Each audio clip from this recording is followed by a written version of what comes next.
আসসালামু আলাইকুম। আজকে আমি পাস্তা রান্না করব, এজন্য আমি পাস্তাটাকে সেদ্ধ করে নিয়েছি।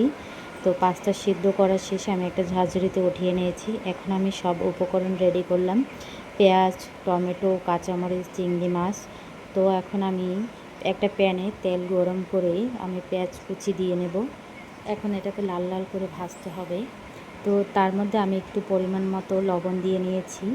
তারপর আবারও ভাজবো, মানে মোট কথা ভালো করে এটা পেঁয়াজটাকে ভেজে নিতে হবে।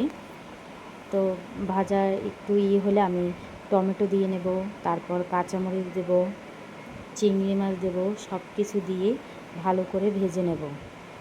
ভাজাটার উপরেই মেইন সব কিছু। দেখতেই পাচ্ছেন কী সুন্দর করে ভেজে নিয়েছি। তো আমি এখানে একটু সয়া সস দিয়ে নিয়েছি আর দুটো হাঁসের ডিম দিয়ে নিয়েছি। এখন হাঁসের ডিমটাকে ভালো করে নাড়িয়ে তারপর সব কিছুর সাথে মিশিয়ে একটু টমেটো সস দিয়ে ভালো করে মিশিয়ে নিতে হবে, সুন্দর করে ভাজতে হবে। তারপর আমি পাস্তাটাকে দিয়ে নিয়ে মিশিয়ে পাস্তার যে মশলাটা সেটা দিয়ে ভালো করে মিশিয়ে নিতে হবে। এই যে দেখুন কী সুন্দর কালার এসেছে।